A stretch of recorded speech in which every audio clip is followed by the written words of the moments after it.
Hello guys, ayan, for today's video gagala naman ako sa bukid.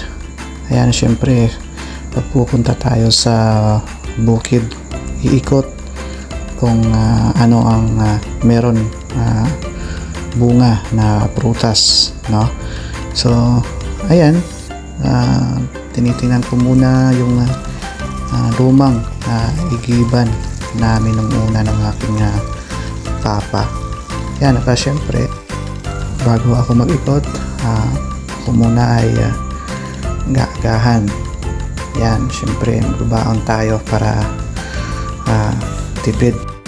Syempre sa bukid, yan, tahimik at ingay ng ibon lang ang iyong maririnig. Pero masaya sa buhay bukid.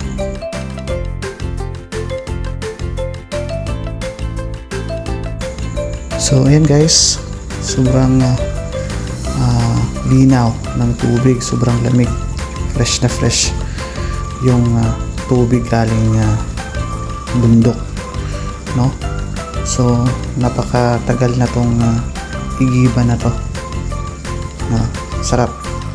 So ayan guys, pagkatapos kong kumain ako, nagsisimula na kahanap ng bunga ng durian, kung may nahuhulog ba.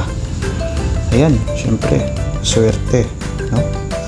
Yan, may ilang piraso na nahuhulog na durian, no?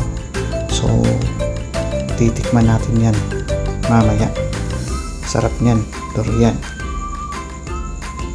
Yan, pisa na natin tikman, buksan natin yung durian kung ito ba ay matamis, no? Yan lang guys, sobrang simple lang ang buhay bukid. Yan, kung may bunga, kung may tinanim kang prutas, yan, talagang may aanihin ka or may makakain ka. So ayan guys, sobrang tamis, sarap, na wala kang kalaban, no? Wala kang kompetensya na kumain. So ayan guys, so may medyo marami-rami din yung aking napitas.